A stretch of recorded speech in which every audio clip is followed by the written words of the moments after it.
किताबी नॉलेज, ये मोटिवेशन, ये सब चीजें, ये एक अलग चीज है। धरातल पे उतर के जाइएगा ना तो अलग चीज है यहाँ पर, और कभी बिहार में आके दिखेगा तो एकदम में अलग मिलेगा। खैर हमारे यहाँ तो हर चीज है भाई, पहाड़ काटने वाले लोग भी, तो ऐसा नहीं है कि आपके पास अभाव नहीं है, मतलब सबके पास कमोबेश नहीं है, लेकिन कितना बहाना बनाएंगे हम लोग, कितना रोएंगे कि भैया हमारे पास इस चीज की कमी है। दुनिया का कोई इंसान पूर्ण नहीं है, सबके पास कुछ कमी है। शायद जिसे हम कहते हैं कि ये बड़े लेवल का आदमी है, उसके पास बड़ा प्रॉब्लम है, छोटा के पास तो छोटे प्रॉब्लम है, बड़े के पास बड़ा प्रॉब्लम है। दुनिया का कोई आदमी जो नहीं है जिसके पास प्रॉब्लम नहीं है, और प्रॉब्लम का आना बहुत जरूरी है, क्योंकि आवश्यकता ही आविष्कार की जननी होती है। अगर आपके पास कमी नहीं रहेगा ना, आप कुछ करिएगा ही नहीं, कोई भी चीज का। ये पानी है यहाँ पर, इसकी वैल्यू तभी बढ़ेगी जब हमको जोर से प्यास लगेगा। अभी नहीं लगा है, इसका थोड़ा सा हमको लगता है कि कम, कोई वैल्यू उतना नहीं। अभी लगेगा ना थोड़ी देर बाद प्यास, तो लगेगा ना बहुत जरूरी चीज है। तो आपके अंदर वो भूख, वो प्यास रहना चाहिए। अमूमन आप देखिएगा कोई आदमी जो होते हैं लोग, उनके अंदर जैसे किसी को क्या बोलते हैं, पोजीशन लीडरशिप बोलते हैं, कि मतलब उसकी विरासत में मिल गई है। दादा ने कोई बिजनेस खड़ा किया, पिता ने किया, जब उसको मिलता है तो उतने अच्छे से नहीं संभालता। कुछ लोग संभाल भी लेते हैं, लेकिन कुछ लोग उतने अच्छे से भी नहीं संभाल पाते। कितना ठोकर लगा है, ये बहुत ठोकर नहीं लगेगा ना, जिस पत्थर पे चोट नहीं पड़ती वो कभी मूर्त नहीं बनता है। इसलिए जितना, ये आपके लिए अच्छी बात है, क्योंकि बड़े बड़े लोगों की जिंदगी में मुसीबत आती है, वो मुसीबत ही आती है बड़े लोगों के लिए, क्योंकि फिल्म में जो सबसे टफ रोल होता है ना, वो बढ़िया हीरो के कंधे पे दिया जाता है। तो ये पृथ्वी पे भी ना ऊपर वाले को पता है कि ये बढ़िया हीरो है, इसको थोड़ा सा हम लोग रोल देते हैं बढ़िया। तो बड़ी जिम्मेदारी देने से पहले ऊपर वाला भी ना आपको टेस्ट करता है, टेस्ट करके ही देखेगा कि नहीं करेगा। हम लोग छोटा सा कोई सामान खरीदते हैं तो उसको ठोक बजा के चेक करते हैं कि सहलेगा कि नहीं सहलेगा।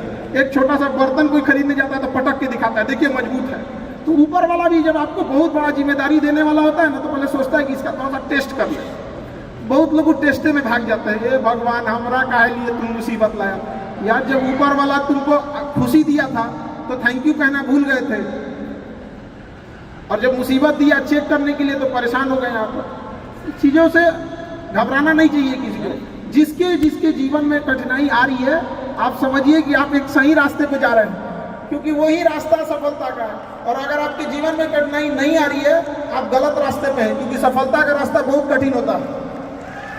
चाहे कहीं से उठा के देख लीजिए आपको, कोई कह सकता है कि इसमें आप में किसी को कठिनाई नहीं है, कोई भी कह सकता है, कभी नहीं कह सकता है आप। इतने लोग में से कोई, सबके जीवन में आएगी कठिनाइयाँ।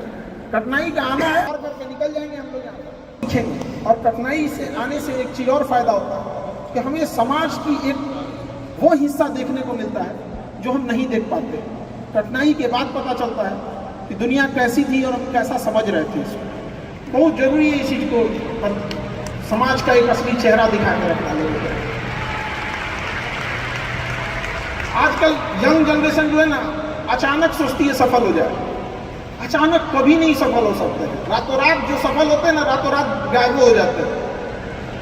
आप कई एग्जाम्पल होंगे आप लोग के पास जो देखे होंगे, रातों रात सक्सेस होता है ऐसा, फिर उसके बाद देखिएगा रातों रात गायब भी हो जाते हैं। क्योंकि धीमी आंच पे ही खाना तेज अच्छा बनता है, और अचानक बना देंगे खुद तेज जल जाएगा खाना। इसलिए थोड़ा थोड़ा स्टेप बाय स्टेप कोशिश कीजिएगा कि आगे बढ़े। चाहे आप जिस फील्ड में हैं, वट एवर फील्ड आपका, बेटर जानते हैं आप लोग, एक्सपीरियंस आप लोग के पास होगा चीज़ों के लिए। लेकिन ज़्यादा दिमाग लगाने के, प्लानिंग के चक्कर में मत रहिएगा।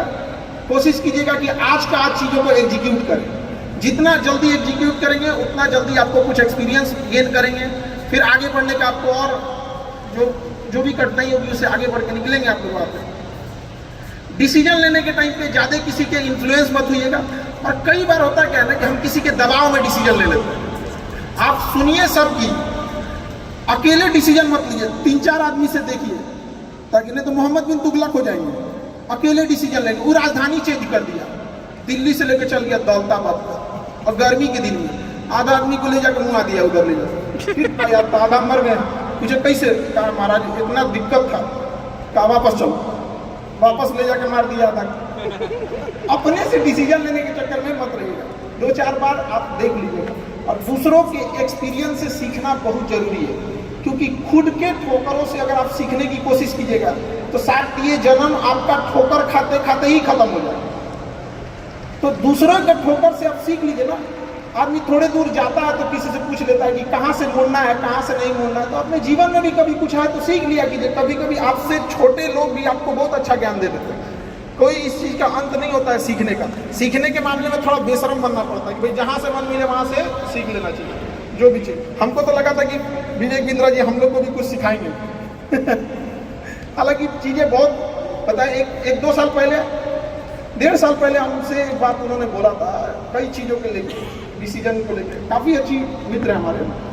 तो उन्होंने कहा कि इक्विटी जो है वो काफ़ी इंपॉर्टेंट चीज़ होती है। कई बार ऐसे डिसीजन लेने में, हम लोग एक टीचर हैं, उतना बिजनेस के बारे में हार्डकोर उतना आइडिया नहीं था, टीचिंग के मामले में ज़्यादा था।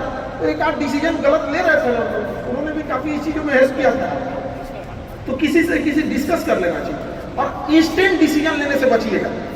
इंस्टेंट अचानक कुछ हुआ, नहीं हम भी ऐसा करेंगे, ऐसा नहीं होना चाहिए। इंस्टेंट डिसीजन कभी भी हमेशा खतरनाक होता है। डिसीजन क्या ले रहे हैं आप सामने वाले का सुनिएगा।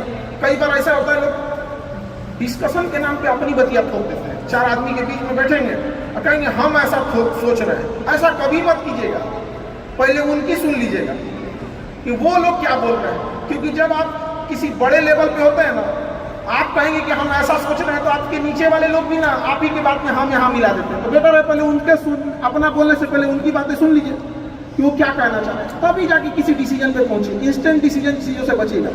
और अभी डिजिटल इंडिया आ गया, सब